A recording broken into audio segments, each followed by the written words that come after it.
Sarah here. Welcome back to my channel and another ink swatching video, which are most definitely my favorite videos to do. This one is extra exciting because this is my Aussie ink swatching video. So I received an incredible happy mail today. I organized the Aussie ink swap, but I chose everyone's names at random. And the person who was sending me ink is Deb, and for those in Australia or elsewhere who know Fountain Pen Supplies, the store, it's the same Deb, which I actually didn't know beforehand, and I then connected the dots, but in the interim I actually even bought some stuff from Fountain Pen Supplies, which was incredible. If you've seen my vintage pen update, all the stuff that I use is actually from Fountain Pen Supplies. So cool little, I guess, connection there. It's a really cool store. I definitely recommend checking it out. But aside from that, I got the most incredible happy mail or ink package, however you want to name it. So much so that this is actually going to be part 1 of 2, because there's so many ink samples that I'm going to have to split it over 2 videos. So what I've done is I've split them into what I think are warm and cool. So this one is going to be the reds, pinks, purples. The only one I'm not sure about, because I haven't opened any of these yet, the shimmer in this one is like a bronze, but I'm not sure if the ink is green. So I'm saving that one for last, and I'll have a look at it maybe on one of these swatch cards, and if it's super green, maybe I'll add it to the other video. I'm so excited. So along with 14 ink samples, Deb also sent me this heart washi tape, so I've included it in here so I can remember that this is part of the Aussie ink swap, and this cute little panda pen holder, which is super cute. I don't have a pen holder, so this is coming in handy. I am still learning. It's quite weight sensitive, I guess, on the pen as to where it lands. That's completely the wrong word, where it sits, but love it. It's so cute and really handy. I'm talking about it and moves it out of frame. As you can see, I got a different background today. I'm just trying out a few different setups, trying to maybe look a little bit, not professional, but cleaner. And I love that I said that as I hit the camera, but you know, that's just keeping it on brand. I just wanted to see if it reads better on a white background. So definitely let me know in the comments below if you do prefer it on the white. I'm just going to try out a few different things over the next few videos and find what works best for me. All right, enough rambling. Let's get on to swatching. In terms of what I'm using, it's all the same. I'm in my Stylogy as my ink swatching book. I have my Kokoyo college cards, which I do a little swatch on as well. My 1/4 cup measuring cup. My blunt needle syringe actually broke, so I need to get another one. I'm just on I guess a normal syringe, and my Pilot Iro Utsushi dip pen, and I did it again, in a fine nib. Oh, I'm so excited. I also then just have water, and of course, because it's an ink swatching video, a cup of tea. This one is decaffeinated because it is nighttime. Also, from the outset, I'm going to say that I'm going to butcher the pronunciation of quite a few of these names. Please forgive me if you know how to say it correctly and know the phonetics of it. If you want to chuck it in the comments as well, let me know, because I definitely want to learn. So I've just kind of lined them up. I'm just going to jump in. So the first ink we are swatching today is, I'm going to say Jintang Tao Ji. I've never swatched any of these inks before. It sounds Chinese. I was so excited to do this swatching video. I haven't even researched anything, which maybe is going to make me come across as a bit ignorant, but I'll see if I can do some research after and add little comments or put it in the description. But just looking at it through the vial, it looks like a deep dark red. What I should say is, so I sent out some suggested questions that people can ask everyone just to kind of start inky chats.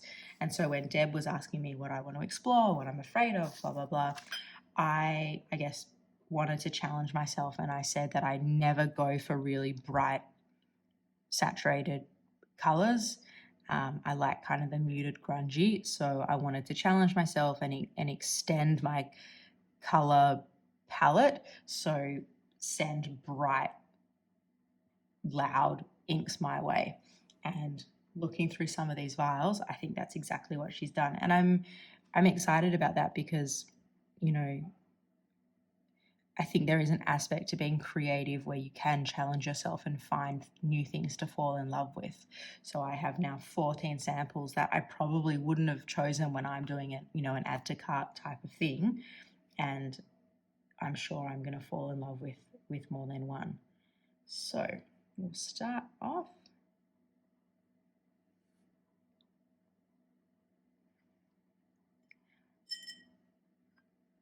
I'll say from the outset here as well, I think I find with ink swatching videos, because you need to clean in between, and I do in my cards, I think these work a bit better when I do a little bit more editing to kind of cut out the dead space. So if you do see some more transitions, that's why.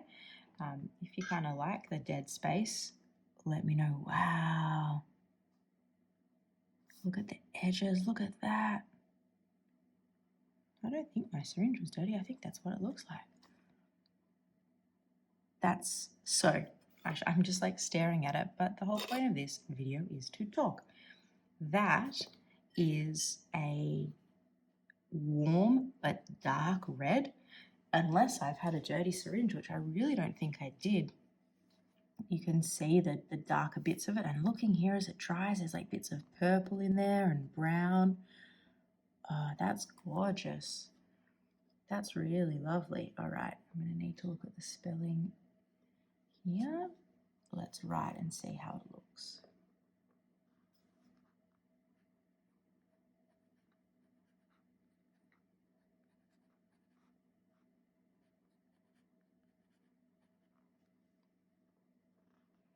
I know it can be sometimes hard on the dip pen, but it feels quite wet on the pen.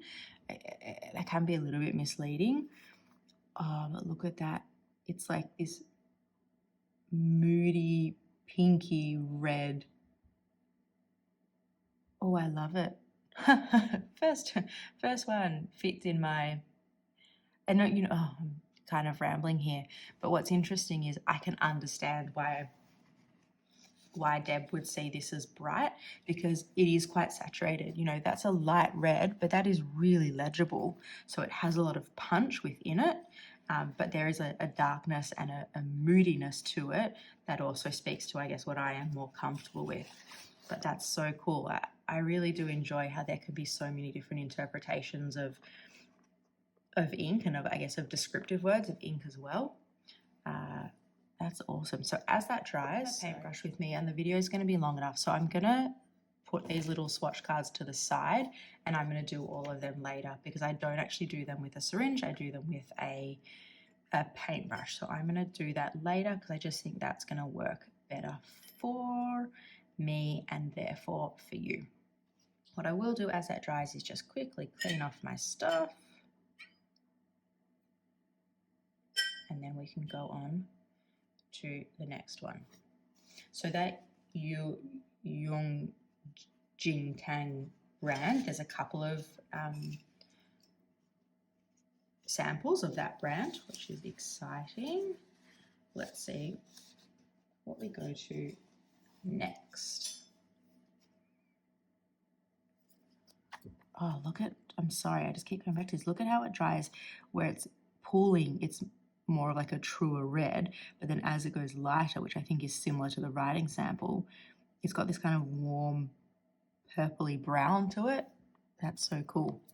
Next up is Jacques Herbin Rouge d'Orient, red of China. Is that what them? I don't know. I don't speak French. I don't know why I even tried.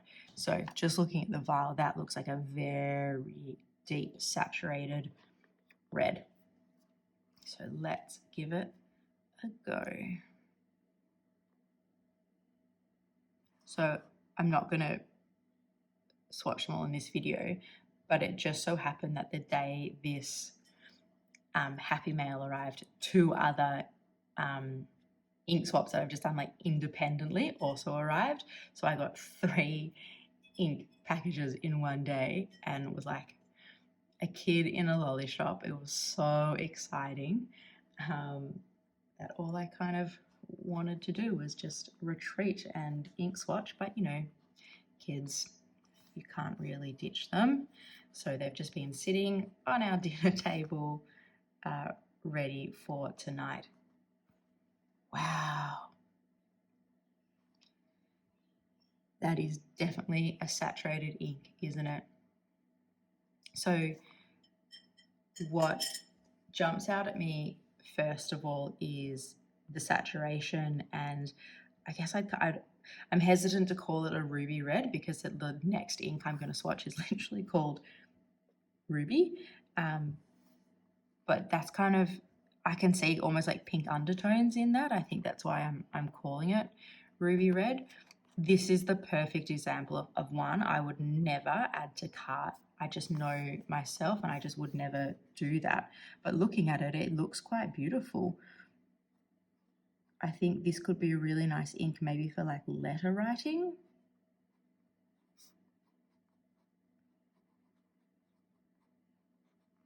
Never super good at writing and reading, writing and talking at the same time. Rouge.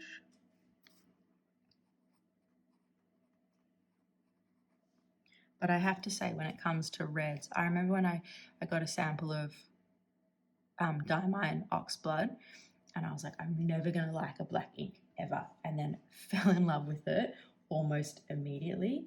Maybe it's about it being, I guess, the right type of red. But I look at that and I know for sure I never ever would have chosen that.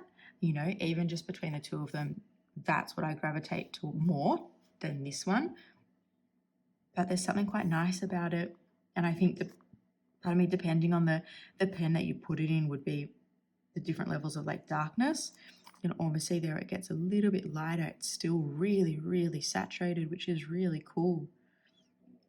Yeah. I'm just trying to see if it comes through on the camera. You can just, I think if you did chromatography on this one, I definitely think there'd be some pink in it, just to give it that kind of lolly. It reminds me of, do you remember like boiled candy? And you get, I don't know if this is an Australian thing or not, but you get like the raspberry drops boiled candy. Or if you ever, this is going to be super niche. For anyone who lives in Melbourne or Victoria and went to school at a similar time that I did, and you'd do a trip to Sovereign Hill, and then they'd have that old school hard-boiled candy, lollies, and you get the raspberry drops. It kind of reminds me of that. And for the 0.0001% of people watching this who get that reference, let me know if you agree, and for everyone else, apologies for going super niche. I think we're off to a really good start. Next up is, which one should we do next? I've never heard of this brand, so let's do this one next. Next up is Stipula Calamo Rosa Dulce. And it looks like a super saturated magenta through the vial. Let's just jump right in.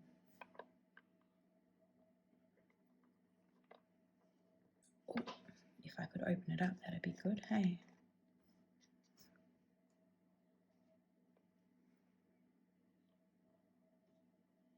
I wonder, like, do you think there's like 2 types of people in terms of like who likes inks? Like, are there people that always go for the super saturated bright, and then others who go for the muted, darker, grungier, maybe like artsy quote unquote inks?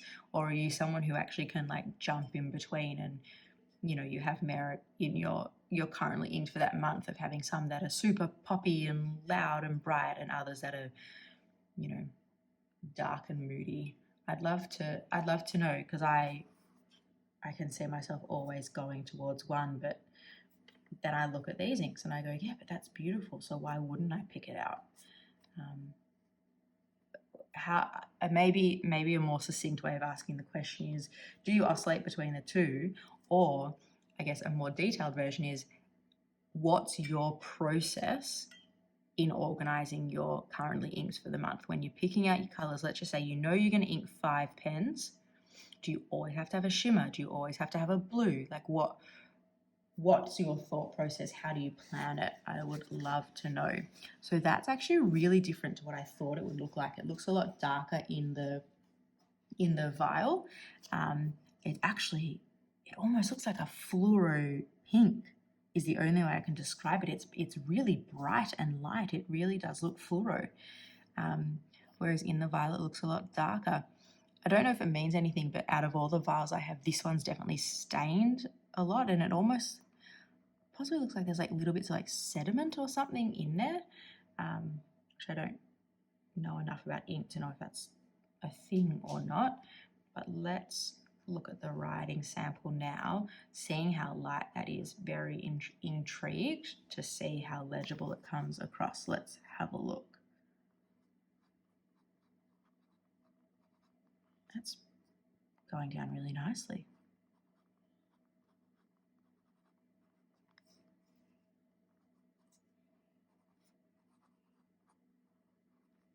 So what I'm thinking is that it's very light, but also very saturated. Oh, right on cue, my son is starting to cry. But I don't think I'm unsettling Judy, so I'm going to keep going.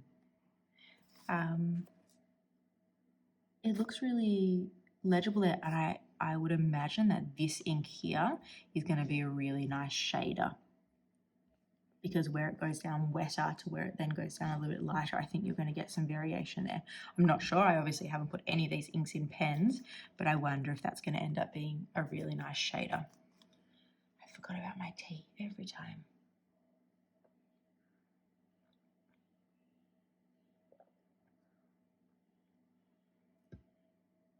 Last up for this page is Monteverde Gemstone Ruby. And again, in the vial, it looks like a really punchy red. Oh, but actually, you know, I've said that, and now that I've opened it up, it almost looks like orange in there. I don't have any orange inks, so let's have a looky-loo. I have no idea what my birthstone is. I don't really follow anything like that. My birthday's in June. Do you know what's my birthstone? I should probably know. Maybe it's Ruby. How funny would it be if it's Ruby? I have no idea. I wonder if this is going to end up being more orange. The cap looks super orange as well. And for some reason, I just assume that orange is going to be a color that will shade really nicely. I have no idea why I assume that, but I just do.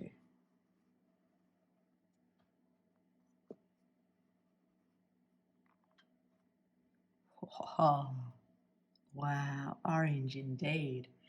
Look at this, the remnants of it. I want to see if I can get that on the measuring cup. How cool is that? It definitely looks a little bit darker through the camera lens, but I'll bring the page up in a second so you can see a close-up. Right, just let me do a touch of cleaning. Talk about punchy. So for me, that is like a deep, dark, burnt orange. I'm super interested to see how that super dark bit in the middle dries. It's a vibrant. That is just a vibrant ink. That is the way to describe it, I think. I would love to get this into like a wet, thick nib. I just think it could look really beautiful on the page. Monteverde.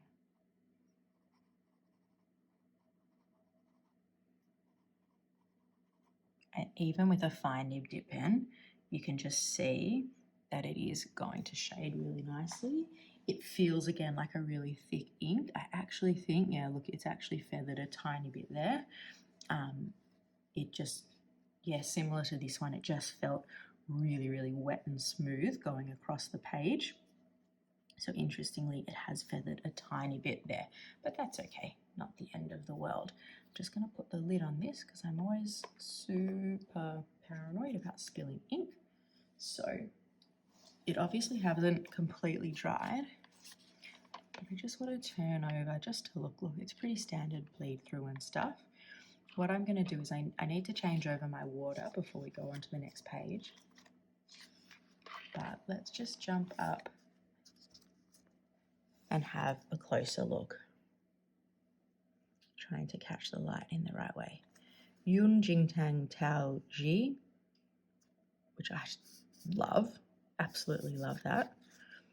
Jacques Rouge the Orange, which I'm going to call like a lolly red. Stipula Calamo Rosa Dulce, which, yeah, I just keep going towards. It's like a fluoro pink.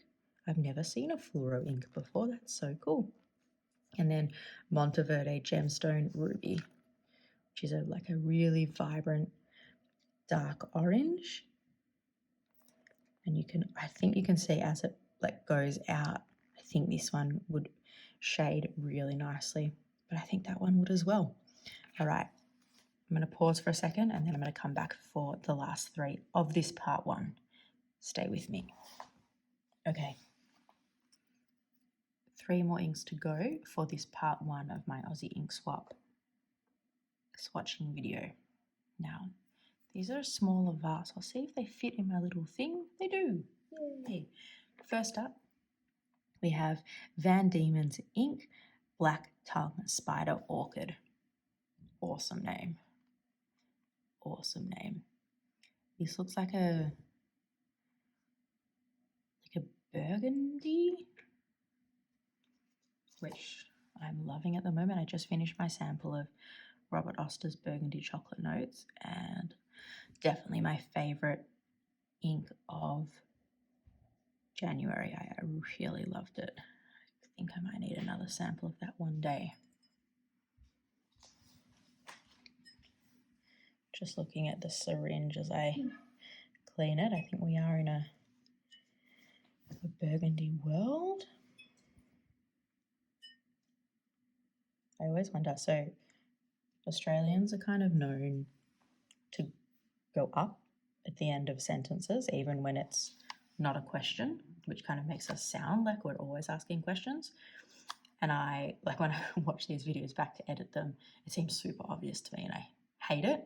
But I mean, I'd be interested to know like what people from around the world think of the Australian accent. And is it obvious to you that we always go up at the end? Like I just went so high on world just before for no reason. I wasn't asking a question. But alas, I don't really like the Australian accent. Weirdly, I really struggle listening to Australian podcasts. I don't know why, but I do. I love this. I'm just obsessed with purples and burgundies at the moment, and I just think that is absolutely gorgeous. I don't really have any descriptive words for it because the word that's coming to mind is just gorgeous. Oh no, my pen doesn't fit in the small vial. Let's see how we can, hopefully that's enough. Oh, I really like that ink. So this is, speaking of Australian accents, this is an Australian Dieman's. This is an Australian brand. I think they are based out of Tassie. See, I went up there, but it was a question. I'm going to have to read dip, black tongue.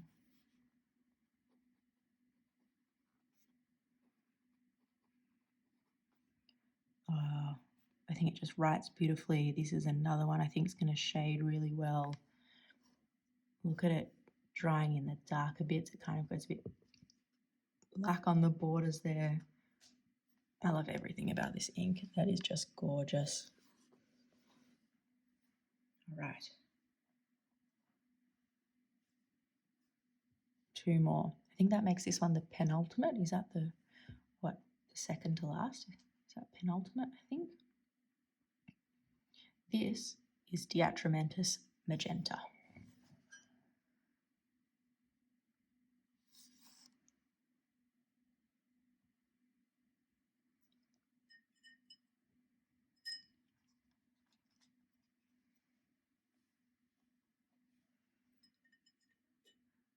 Cleaning, cleaning, cleaning.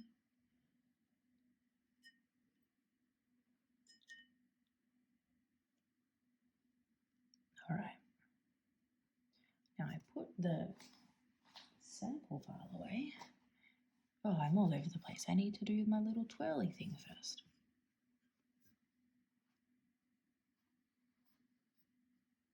Ooh.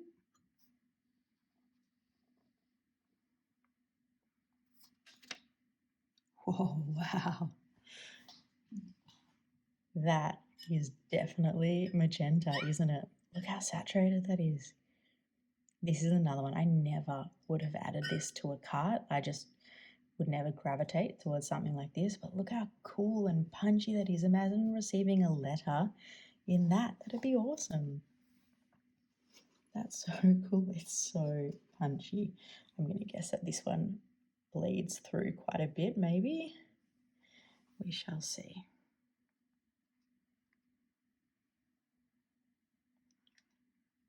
What do you guys think about my measuring cup for ink swatches? Like, part of me gets annoyed that they're not uniform, but then part of me also kind of likes it.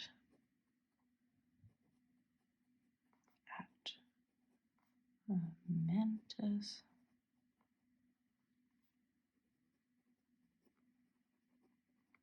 This is another one that feels really smooth and wet just on the dip pen's nib. Maybe this is a super obvious question, but is that a correlation? Are the more saturated inks ones that are going to kind of feel wetter, or is it not as oversimplified as that? I don't have too much to say about that because I think its label is correct. It's magenta. Look, in this ink swatch and in the writing sample, you're not getting any shading or anything like that. I think it's just going to be the true colour, but I do definitely think there's a time and place for that. Before I go to the last one, I'll tell you what I mean about the circles and let me know whether you like them or not. I was playing around the other day. I just want to put this here so I don't ruin anything. So I wanted to do like a bit of a rainbow kind of thing. And I really like it. Then this one stuffed up. And it kind of makes me not like the entire page. But then I go, but all of them are different. So does that look like a stuff up, obviously? Or does it kind of just look like it still fits? What I probably should have done is not tried to fix it. I don't know what I did there. But if you take that out, I kind of like that they're all a bit different and organic. But I don't know, that annoys me. Or do you prefer like when it was earlier and they were all exactly the same? Definitely let me know. Okay, so what I want to do, sorry if you can hear me as well, I'm kind of kneeling up and down because I'm in a different spot and I'm on my kids' playmat, which is just a bit louder than when I was just sitting in a chair. The last ink is Dominant Industries Autumn Forest. And I'm just looking at it. It does look like a green ink and it has bronze shimmer. So I need to make the executive decision about whether I do this in the next one. And I think I'm going to, because as much as it's got a warm shimmer, the ink itself is green. So not to leave you hanging, but that's exactly what I'm going to do. I'm going to add this one to my part 2, which is blues and greens. So keep your eye out for that video, and I'm going to leave this one here with these 7 inks. I'll bring this up closer so you can see. Look at that Van Dieman's. Wow. So yeah, that one did bleed through tons. Probably at a surprise to no one who's watched any videos on my channel. These 2 are definitely my favorite, but I really want to give these them a go as well. They kind of scare me a little bit, as much as ink can scare you. But like, I just feel like putting this in a flex pen maybe would be beautiful. And there's something about that ink I like as well. But that is, look how much character it has. I think that's really, really beautiful and intriguing, and yeah, it's got a personality. So that is the 6 warmer inks in my Aussie Inkswap Happy Mail, and I'm going to actually film part 2 right now, but it's probably going to come out a week or 2 later, just because I try and schedule things. But let me know if there is an ink here that jumps out at you as one you definitely want to try, or if one of these is already your favorites, let me know as well. As always, guys, if you can hit like and subscribe, it really helps me out, kind of gets my videos out there, which is awesome because I love connecting with everyone, and that just helps me out a little bit more. So thank you so much for hanging out with me, and I will chat to you guys all again soon. Bye.